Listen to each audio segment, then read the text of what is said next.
Hello lads, lovelies, everyone in between. So welcome back to JameJame's VR.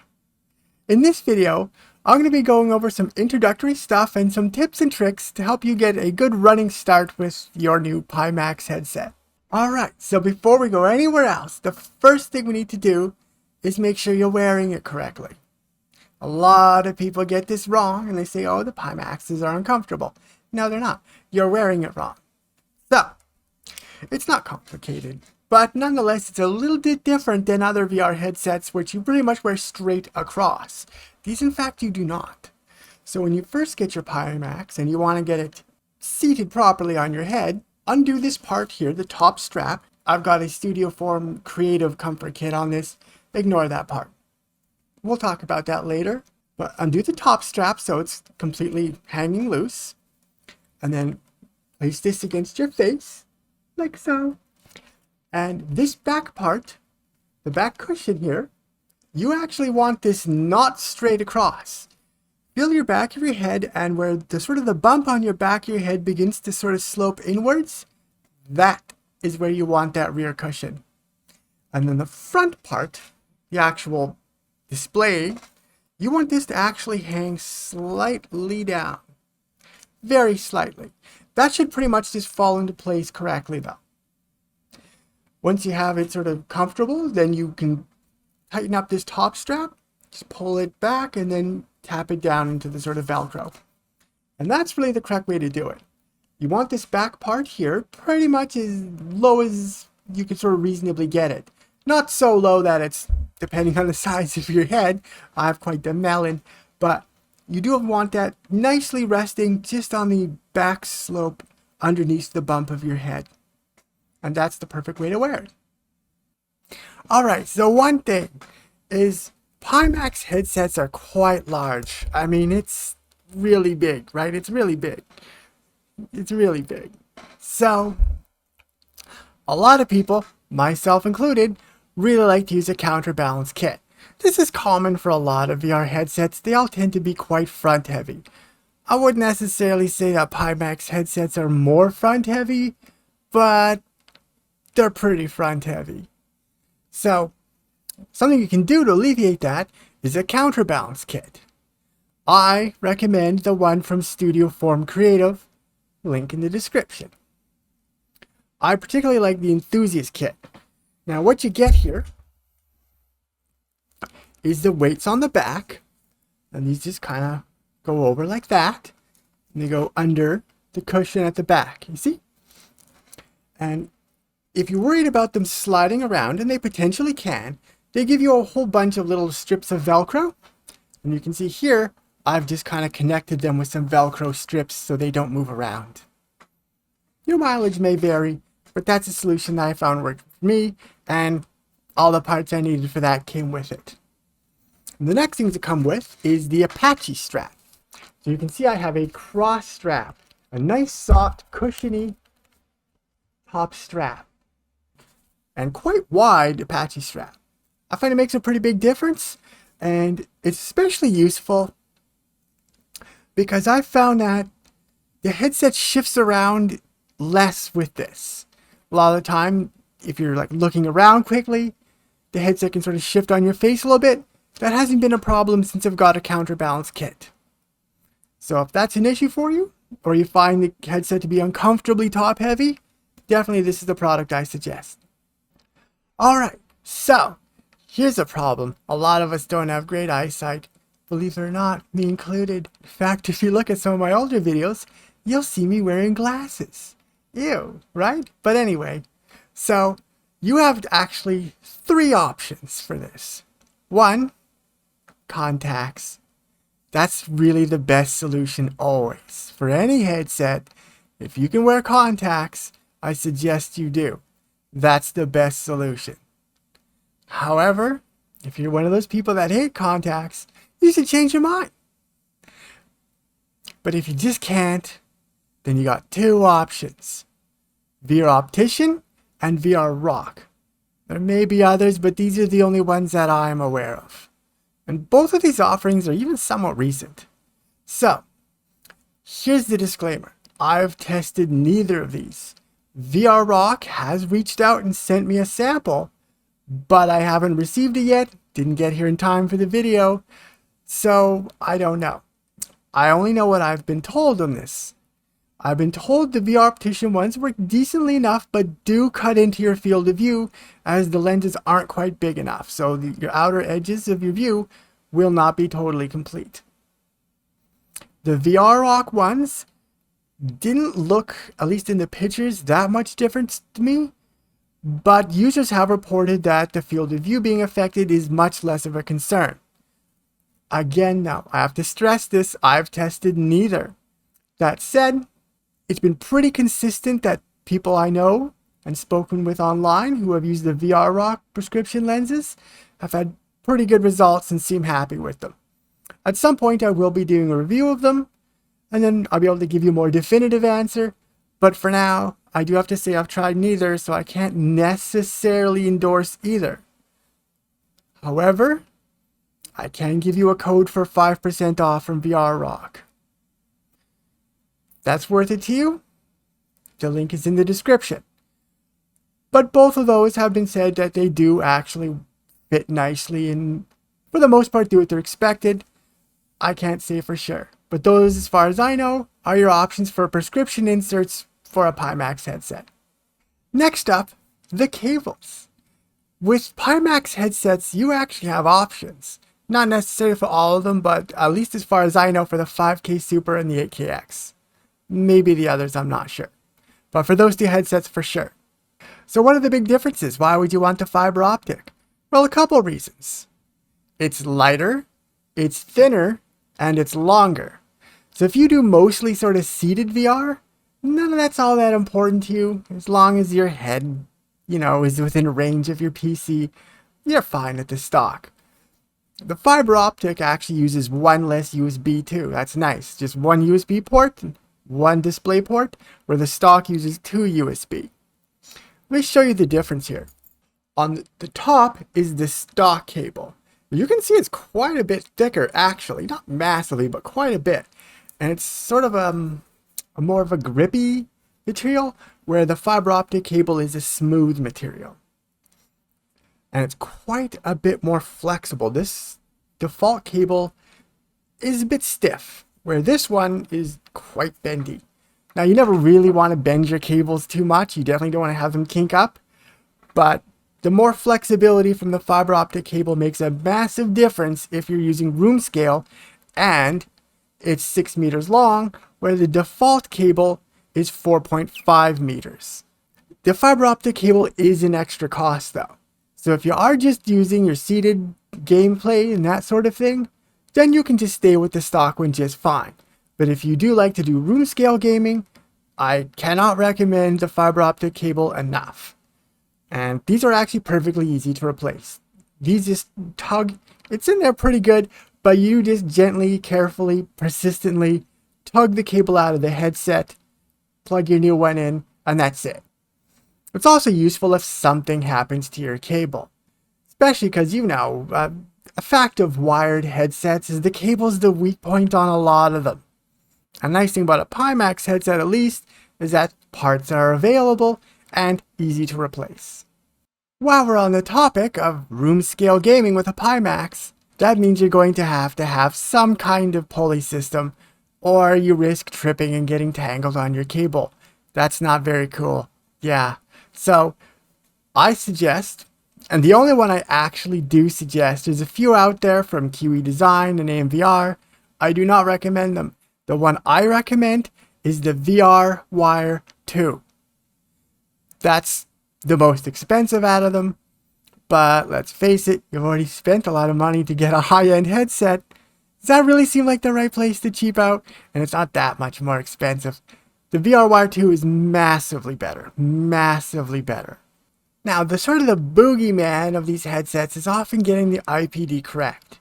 It's kind of tricky compared to most headsets where you really just turn a dial and then you're done. Or the Quest 2, you just pick out of 3 and hope for the best.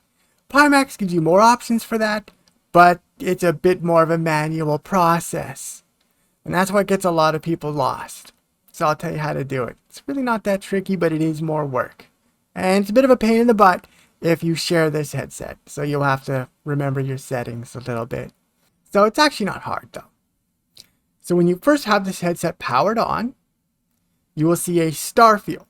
Anything where you can have a small fixed points of light is perfectly good.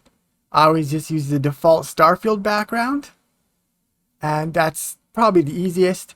So what you want to do is put on your headset, find the dial, rotate the dial until that star looks sharp. That gets you most of the way, and for a lot of people, that's as far as you need to go. But some people might need some additional tweaking, and we're going to cover that. So here's what you do then.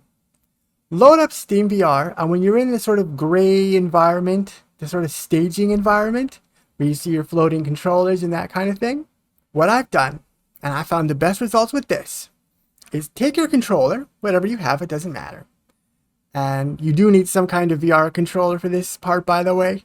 If you have like a wheel or a joystick, you're just doing sim racing, you can't really quite do this part as well. But we can do some of it, so keep listening. Hold that controller at arm's length.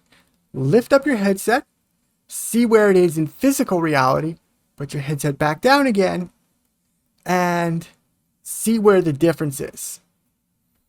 Now we want to go into Pitool. You take a look at where your controller is in real reality and where it is, and the difference is between where it is in virtual reality. So close one eye, do this one at a time, take this and click on it here, and that will enable you to move this around with the keyboard, left and right arrow keys. So there, make a couple tweaks, put it down again, observe the positions in VR and real reality, and keep tweaking this until they line up pretty close. Does not have to be exact. Pretty close will be good enough.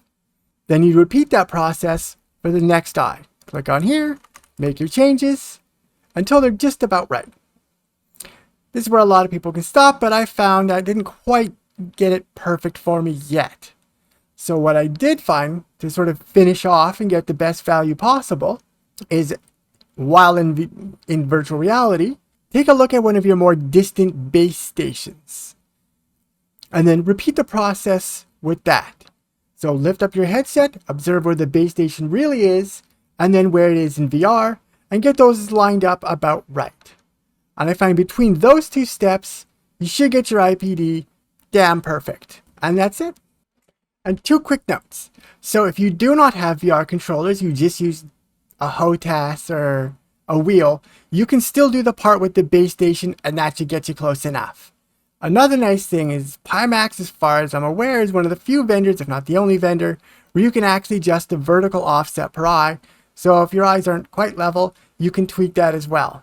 Let's go into some basic sort of configuration options.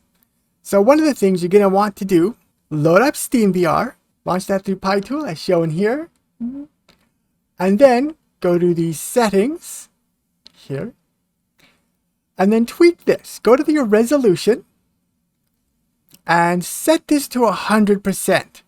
Don't worry if the actual number looks strange or isn't an actual like 4K resolution. Don't worry about what that number is, because that number is the final output resolution, and that will be affected by settings in Pitool. So what that exact number is doesn't matter. For the most part, just leave that at 100. Next, I suggest you disable motion smoothing. Pitool comes with its own version of it called Smart Smoothing. That's probably better, and that's what I'd recommend you use. And you'll be able to set this per game. It's quite easy. We'll go into a little bit more, but for the most part, Pitool's Smart Smoothing is superior to Valve's Motion Smoothing, which is really meant to work on their hardware, and Pitool's is meant to work on theirs. So you want to use Smart Smoothing, shown here. Okay, now for a little bit of troubleshooting. Sometimes an upgrade from Pitool doesn't go smoothly, or you're just running into issues you can't really figure out why. So a lot of the times the solution is to completely remove Pitool. However, this isn't of course straightforward because Windows is what it is. So here's how you actually do it. You uninstall Pitool just like you would as normal. Just completely remove it all. But that's not it, of course. There's a couple of folders you have to delete. So you go open your run dialog, that's Windows R, then type in this. So %appdata%. That opens up a folder, and in there you will see a Pitool folder and maybe a Pimax folder. Delete those. You may now close that folder and then open the run dialog again, but then do app data local. This opens up another hidden folder. And in there will be another Pimax and Pitool folder. Sometimes it's not a Pimax folder depending on what version you're coming from, but if they're there, delete them. Now, I suggest you restart your computer. You maybe don't have to, but be on the safe side, make sure nothing's still in memory. I would just reboot your computer, then install the version of Pitool or reinstall your version of Pitool, whichever you're doing, reinstall it, and from then on, it should be smooth sailing.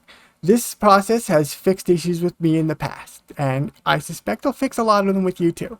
Now, we're going to talk about base stations. Unfortunately, the secret sauce for base station and even controller power management is kept secret by Valve. So any third-party headset, like a Pimax or a Vario, anything that's using base stations is not going to be able to automatically configure your base station's power management. This is a bummer.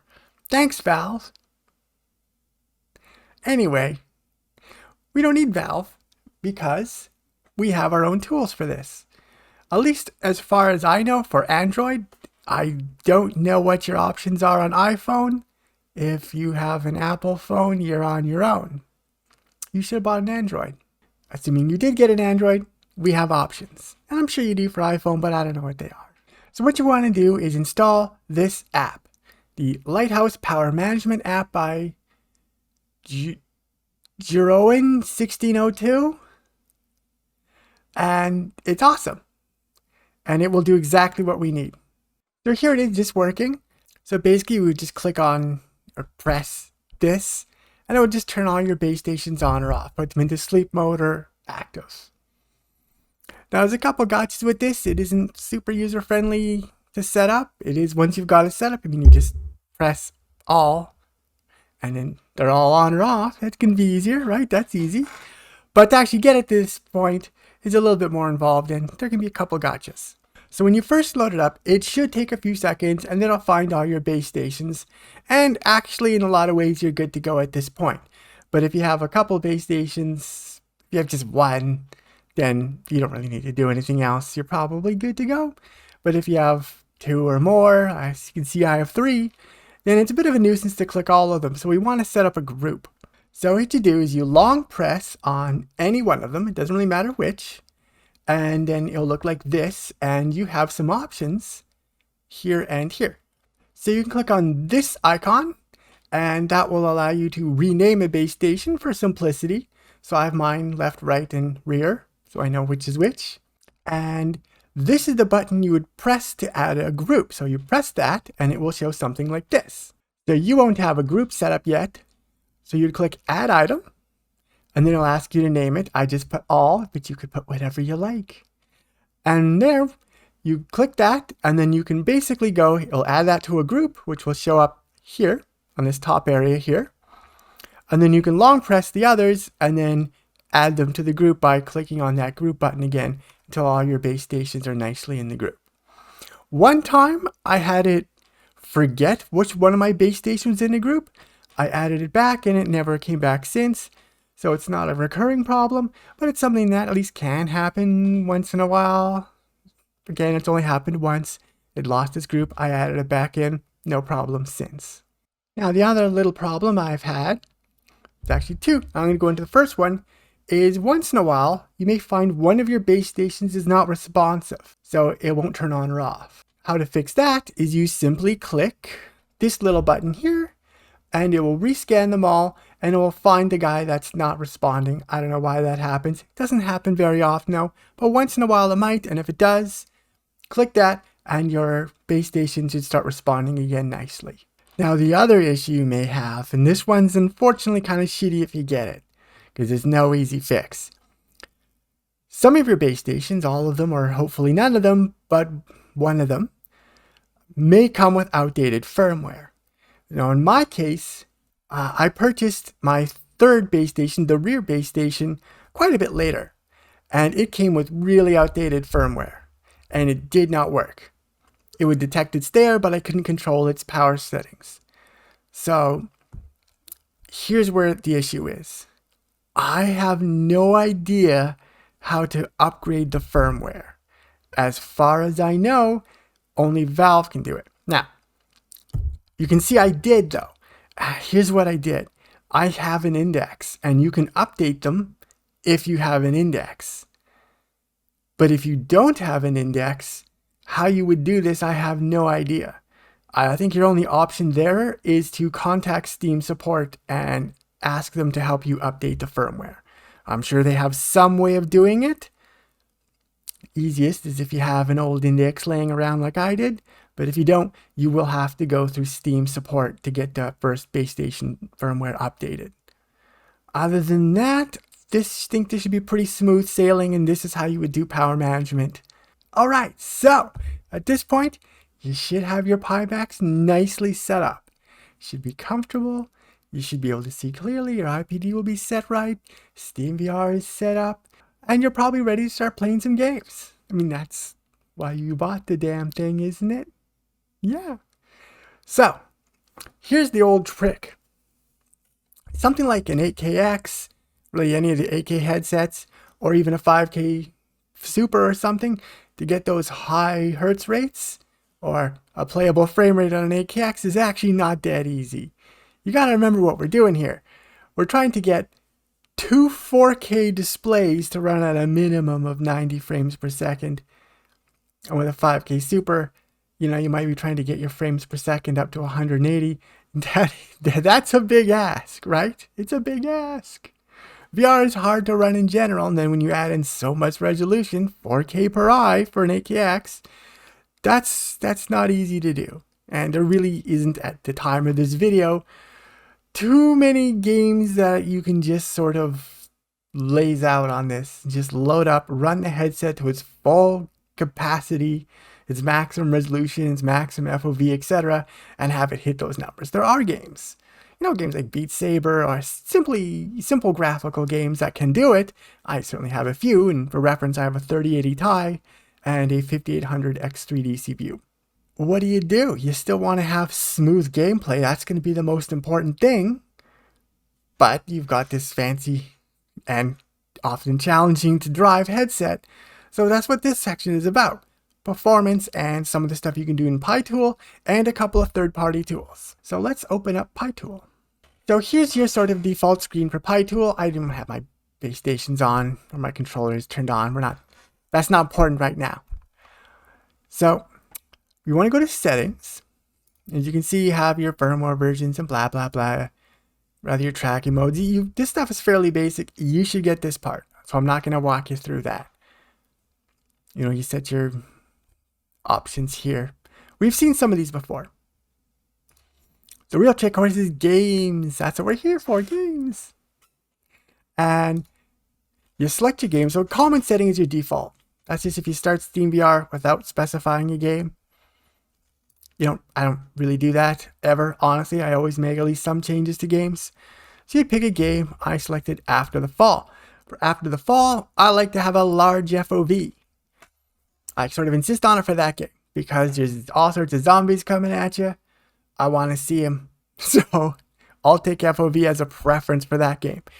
And what I've done is I've lowered my resolution a step. So from here, this is for when, the 6090 Ti comes out. But anyway, in the meantime, typically I go between 1 and 75, depending. That's for me. Other people have different setting techniques and stuff they do to get their games to run how they want. This isn't meant to be every possible solution and every sort of option that's available to you. These are just options that I use and they work great for me. But it's not the end all be all of tweaking in performance and options you can do between Pitool and setting custom resolutions in SteamVR, etc. There's always a lot of options, and you can find out about those sort of settings probably on a per game basis by talking to other players who use those. This is especially true of simulator games, which are their own thing. I don't play simulator games myself. I play games with, like shooting and stabbing in it. Good games. Anyway, so this is what I'm doing. I set this 75, and now I have fixed foveated rendering. This doesn't work in every game, but in my experience, it works with most of them. This does require NVIDIA though. And realistically, with Pimax, you do want NVIDIA. NVIDIA's for VR is just better in general, even though AMD is often better price-wise. If you're doing VR, then I would generally suggest NVIDIA. Now, what fixed foveated rendering is, essentially, is that it lowers the resolution on the edges of the screen. This is dynamic is when it would track your eyes. And you can do that if you have a Droolon Pi module. That is beyond the scope of this video. Don't worry about it for now. But fixed foveated rendering blurs the edges. Lower resolution, so you get performance. And it can make quite a big difference. Aggressive, balanced, and conservative control how much of the screen gets rendered at a lower resolution. This is a huge amount of preference. And my suggestion is as high as you can tolerate, that's what you should use. Personally, I don't really notice it. I don't need sharp graphics in my peripheral vision. I just kind of need to know that something is there, and then I can turn my head and look at it. That is preference though. But for me, I always choose aggressive. I never have problems with it. I'll make out a zombie even in low resolution, right? So, and then when I turn to look, it'll be sharp. So that's fixed foveated rendering, and I suggest you generally use it where you can. So if it doesn't work, a lot of the times it just doesn't work. It won't screw up. I did have one game, Song in the Smoke, a pretty solid game actually, where the foveated areas would appear black and garbled. And there I had to disable it entirely. But most games, I find this actually works fine. And for games that it doesn't, most of the time, you just don't get to foveated rendering. Always try it. And even if you end up setting it to something like conservative, where it only foveates a little bit, it's still 3 frames per second, so why not? Now, parallel projections. This is a compatibility mode, and you always want this off unless you must have it. This can get around bugs for shitty games, usually written in Unity, that do not behave correctly with Pimax headsets. There's a couple of symptoms of this. A fairly notorious one is sometimes if you look to your left, your screen flips, and it just is very disorientating. And parallel projections will fix that. And there's a couple other things where sometimes parallel projections is necessary, especially for some really quite old games, like say that Sam & Max 3VR. It just did not render correctly until I turned on parallel projections. But I don't find I have to use parallel projections a whole lot. Actually, after the fall, I originally did, but I launched a campaign of harassment to the developers. I was nice. I promise I was nice. They actually did fix it. And most developers, if you politely bring this up and let them know, hey, this is actually a really easy fix, they'll fix it and you won't need parallel projections. But some games you do need this compatibility mode. Blast On is an example of that. Although Blast On is graphically very simple and runs quite well, the additional burden of parallel projections, which is about a loss of, say, 30% frames per second, that's pretty brutal. But in a simple game like Blast On, I kind of say I didn't really care. Whatever. But nonetheless, always turn off parallel projections unless you run into problems. And there's potentially other solutions to that too. I'm going to get into that later. But for now, the important things you need to know is that don't use parallel projections unless you need to. Smart smoothing. Well, this little blurb isn't that useful, but what this essentially is comparable to something like a synchronous space warp or motion smoothing.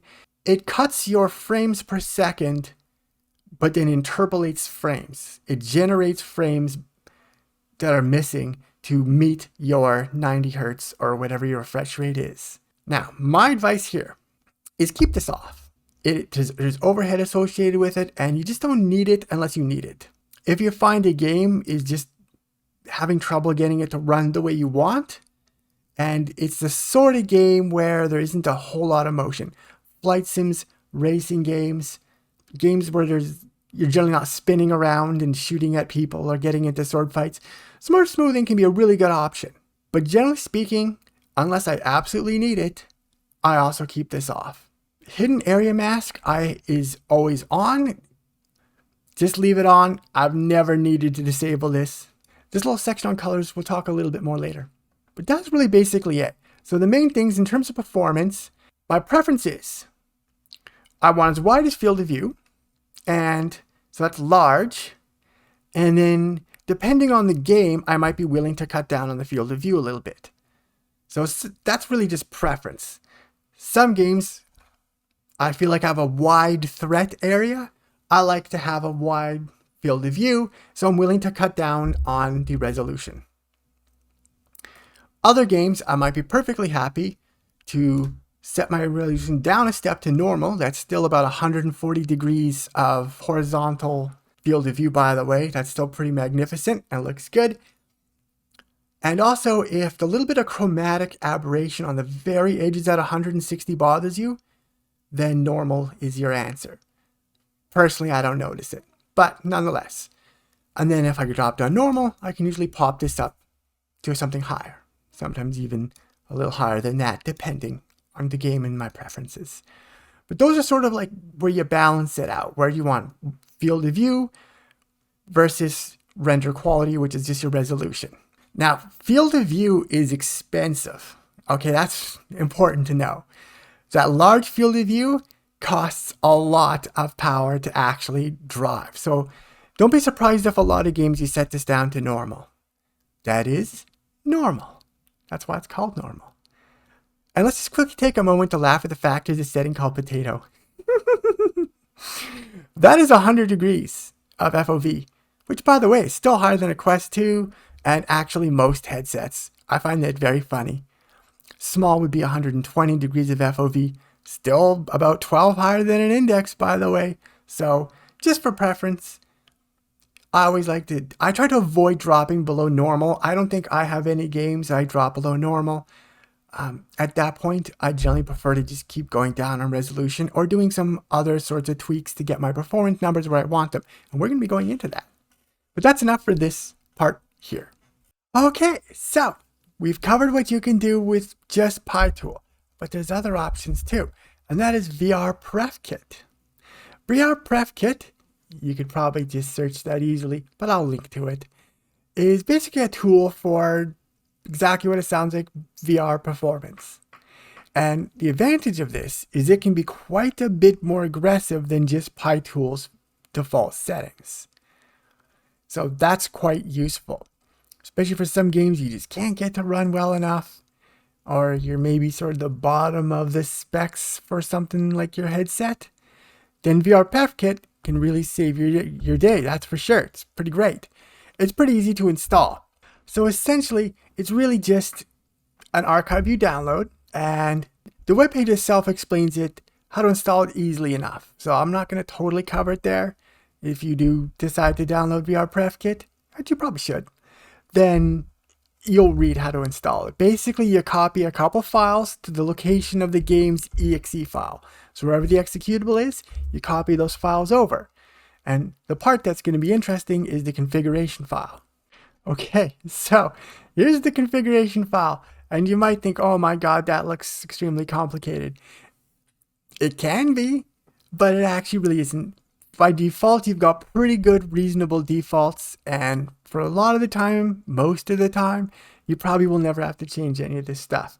You're done. You copied the files over. Now you're good to go. That's pretty nice. And this helps quite a bit because it's actually a bit more aggressive and has sort of more going on than merely default fixed foveated rendering. Part of the reason is that fixed foveated rendering renders the center of the screen sharp and then lowers it everywhere else. And then what we're going to do here is also upscaling, which is actually kind of going the opposite. That's rendering everything fairly lowly and then sharpening it in the middle. That can really help with some tricky games, but it doesn't work with every game. You can see here there's a ton of options, okay? I'm not going to go into all of them because for the most part, if you know what you're doing here, you'll know what to tweak. And if you're just new to all this, then we don't want to throw too much stuff at you. There's a lot of options here you can play with. The big thing you sort of want to do is verify that it's working. And the quick way to do that is actually here. So lift up your headset when you're in the game and press Control F1, and that will enable debug mode, which will show you the areas that it's actually rendering differently. And it'll show up as a sort of a red overlay. And if that's there, then it's working, you're good to go, enjoy your game. And then remember to disable that again by toggling it back off with Control F1. There's a ton of options here. There's too many to go through. But for the most part, the defaults are pretty sane and pretty great. Where this is really quite useful, especially, is if you are using an AMD graphics card, where Pitool's fixed foveated rendering will not work. This, however, will. So this is a great option for people with AMD graphics cards. Definitely recommend you check out this program. It's always useful to get more frames. And it is very easy to install. You really just do copy 2 files. There's a README there that even tells you what to do. It's quite straightforward. I don't think you'll have too much trouble with this. The only sort of gotchas about this is its compatibility isn't perfect. And that's why you might want to test to see if it's working. For example, this will not work with Vulkan games such as No Man's Sky or DirectX 12 games. This only works with DirectX 11 games. There is one more limitation of vrperfkit, and that is that you're modifying the game. Now, for single player games, this will not come up. Have fun. But for multiplayer games that have a cheat detection, it might be picked up as a modified client and may not work. So if it's a multiplayer game, exercise caution. I suggest you don't use it. So now we should have our games running nicely. What if there's bugs? What if there's Unity games, which are an endless source of trouble for Pimax users, because Unity is a terrible game engine. It's terrible. Yeah, I really hate it. However, there are often fixes. One you occasionally will see is that the game is overly aggressively culling the edges of your screen. And this will happen, it'll look like white flashes on sort of the edges of the periphery of your vision. It's really quite irritating. A game where this happens for me is Blade and Sorcery. I love Blade and Sorcery. That's my favorite stabbing game. I don't want annoying graphical distortions while I'm stabbing people. I'm busy. I'm stabbing people. I don't have time for graphical distortions. So what do? Well, I mean, the developer hasn't fixed it yet, so we fix it for them. Here's what we do. We have a tool called Melon Loader, like watermelon, Melon Loader. I'll have a link to it. You download that, and you run that, and it has an installer. Basically what you do is you point the installer to where your game is installed. That will create a couple of folders. Here, I'll show you. Alright, so you can see here, I've got Melon Loader, and there's a folder called Mods. That's the part where you want. So, we install Melon Loader, and then we download another a plugin for Melon Loader called the Universal Unity Culling Fix. The name's perhaps a slight exaggeration, but nonetheless, it's useful. And so what this does is it actually fixes that culling issue. Very cool. So inside this, and there'll be a link to it, don't worry, there's a whole bunch of little options here. So the archive will be, here you go. Now you want version 2. And then from there, you choose the appropriate one. The README file here explains what files to install and where to do it. So okay, back to Blade and Sorcery, and it creates that mods folder. We put one of those files from the Universal Unity Culling Fix into this mods folder. And you can see which one I used here, Romano 4. And then that's it. You launch the game normally, and those culling issues will go away. Now, the only sort of got you here is that it's not always super obvious which is the right actual DLL file to copy over to that mods folder. So sometimes you're just going to have to try them all and see which one works for you. And generally speaking, one of them will, but unfortunately the hit rate's not 100% on this. But one of them usually will get the job done. If you have any issues with culling on the edges of your screen, this is always a Unity game. This will help fix it most of the time. Although, as I said, this isn't particularly streamlined. And once again, you are modifying a game client. so this isn't ideal for multiplayer games, although none of the multiplayer games that I play have actually had issues with culling. Alright, so the last little thing here we're going to cover is the 180 flip bug. This bug is so trivial easy to fix, it's infuriating when it shows up. It really is. Seconds to fix this bug. This should not be a big deal. This should not exist anymore. But I don't know what to tell you. Report this to the developers.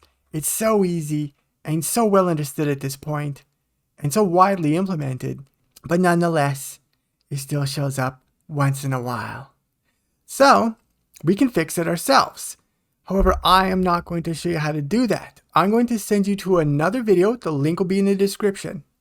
And this guy will walk you through the steps. It's very simple, but I don't want to steal his work.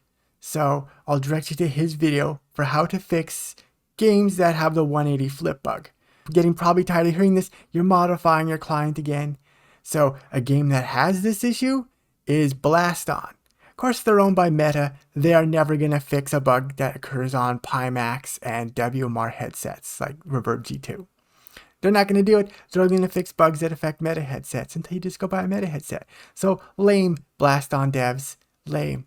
But anyway, don't do the fix for that game. That is a multiplayer game and it may show up as a modded client. I'm not sure if that's okay. I would exercise caution.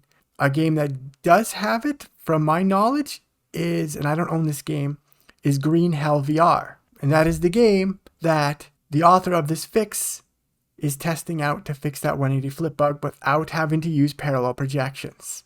So see the link in the description and check out his video.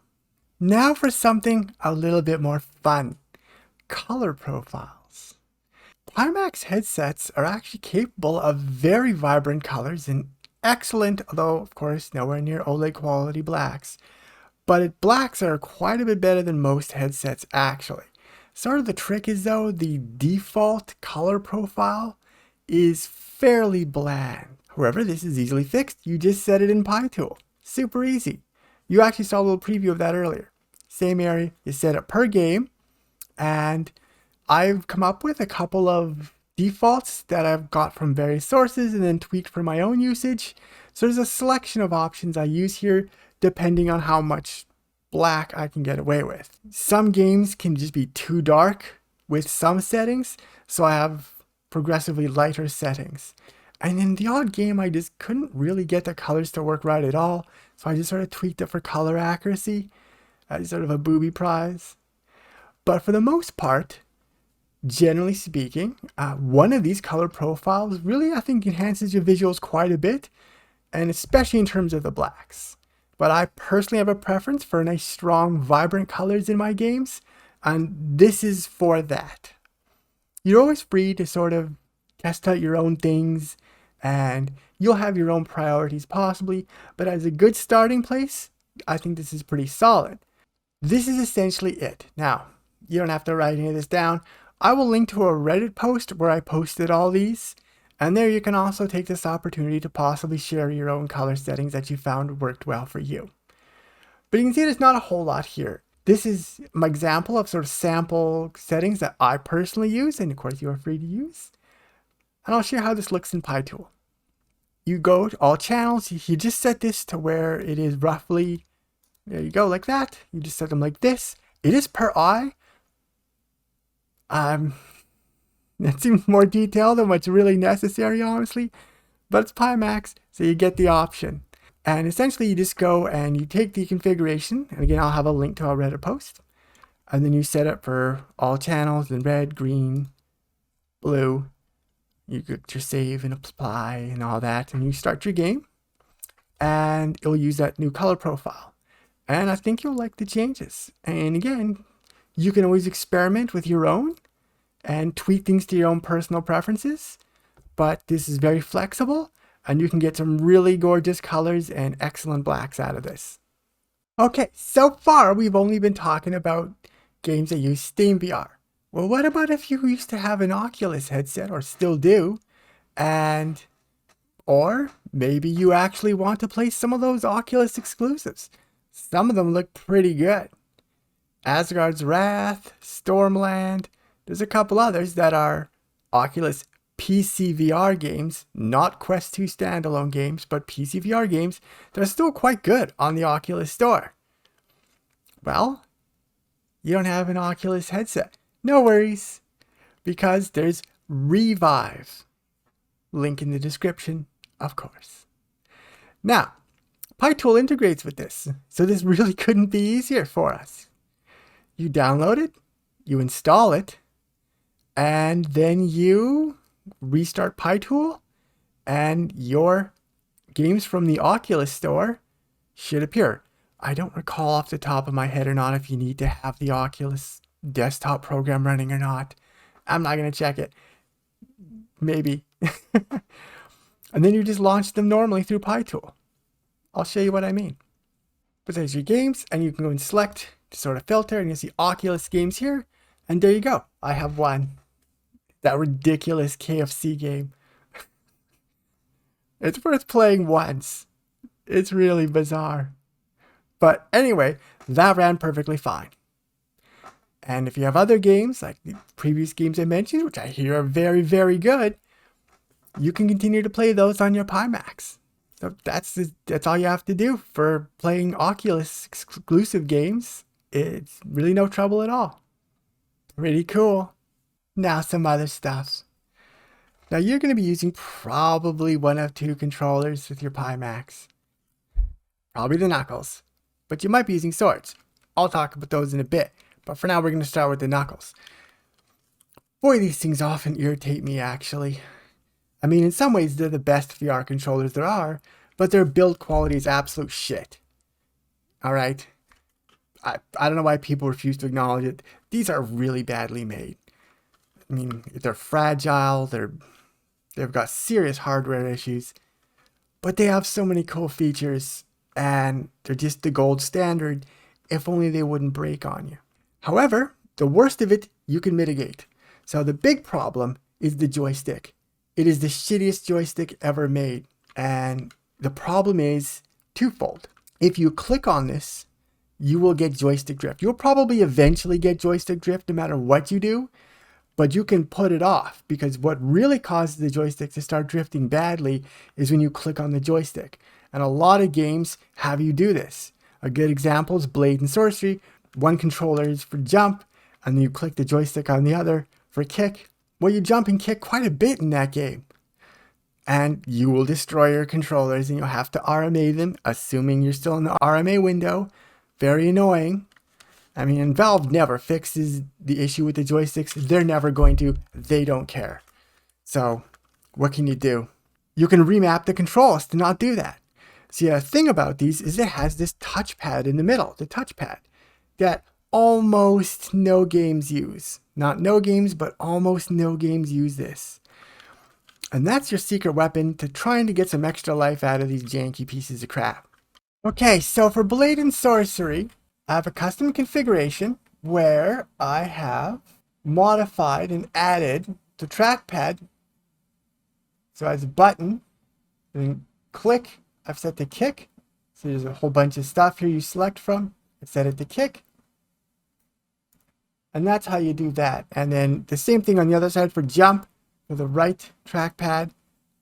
Again, here like this. Pretty straightforward. This isn't always super obvious in every game though. Blade and Sorcery is pretty well organized. But for games like this, it's sort of your best option to remap anything that's using this. See, this is where the problem comes in. Use the joystick, click. Right here, that means the developers do not care if your controllers are destroyed playing their damn game. This is a known issue that just none of them do anything about, ever. They just let it happen. It's really quite frustrating, so it's up to us to fix it. When you see, use this joystick, click, always try to remap it to something else. Very often the trackpad is available. That's what I suggest you do. You can see I often get frustrated with this kind of thing. I don't know, I tell you. But this is not Pimax specific, this is Valve specific, unfortunately. So, if you have Knuckles, remember they're pretty fragile, so be very careful with them. And whenever possible, remap anything that's on joystick click to something else, usually the trackpad, and hopefully you'll get some good lifespan out of your controllers. Alright, so what if you went with Pimax swords? Actually pretty decent controllers. They're unfairly maligned by a lot of people who just refuse to try a trackpad though. I think they're pretty decent controllers, and they have the nice advantage is that they don't fall apart from regular usage. Pretty cool feature actually. Yeah, that's a feature I wish Valve copied from Pimax. Yeah, right. Anyway, still, there's a couple of gotchas with these guys. Let's start off actually with the batteries. Now, user replaceable batteries that can be hot swapped is actually a decent feature, even though the battery life on these isn't super long, so actually replacing the battery is something you might find yourself actually doing. Unfortunately, Pimax didn't make it easy to do this. The plate comes off, there's a little gap there, and you just pop it off, and there's your battery. So how do you get it out? Well, they have a little screw hole, and there it is. Well, that's not awkward. If you're supposed to hot swap this, you have to get a screwdriver and sort of pry out the battery. None of that sounds good to me. So what I've done is have a little piece of tape there that I can use to tug it out. And there you go. So I want to show you what I did here. So if I can get it without it. You can see it's just a bit of Scotch tape. And I just put it down there with part of it sticking out. And that way you can pop out your battery and replace it quick and easy. It's strange, like it has hot swap batteries, but then didn't actually give you a way to quickly and easily hot swap those batteries out. Okay. Fairly easily fixed with a bit of tape though, hardly the end of the world. So the last issue that can show up with swords sometimes is you'll find a game where it won't let you walk forward. Every other direction seems fine, but you just can't walk forward for some reason. Who knows why that happens? But it's got an easy fix. I'll show you. You open up the configuration program and you scroll down here for trackpad and you click on the little pencil and then the gear, and then here's the one you change, the curve exponent. It'll default to something like 1, and for whatever reason in some games that doesn't work, set it down to just a minimum 25, and then from here on it should work as expected. Not sure what's going on here, but nonetheless, it's a fairly easy fix. So one little thing about these is they don't have a lanyard by default. It's pretty strange. I personally like to always have a lanyard. One, I'm always paranoid about winging my controller into my expensive computer, but also just as a matter of comfort, because I like to sort of have the controllers dangle from my wrists while I put on my headset or go have a drink or something without having to sort of totally un-VR myself. Just as a matter of convenience, I like having a lanyard. But they don't come with one. Not a serious issue though, and it can be fixed for pennies. So I got a little hair elastic here. This is just a regular thin hair elastic. You can get those anywhere. Obviously I'm the sort of person who would have hair elastics. Many of you might not be, but come on, you can get them at Walmart for whatever. Then I just ordered some little lanyards. I got these from Amazon. I got like a 5-pack for like $5. So that was cheap. But the question is, how do you attach it? You will not find a lanyard with a long enough loop here. This little loop here. Take a look at the one on if you've seen Knuckles, if you have access to Knuckles. The loop is way huger. It needs to be. And that's the same problem with these. So that's where that little elastic comes in. A little arts and crafts. Not actually a strong point of mine, but nonetheless, take this like this and then wrap it around the base like so. Then you put your lanyard's loop through like so.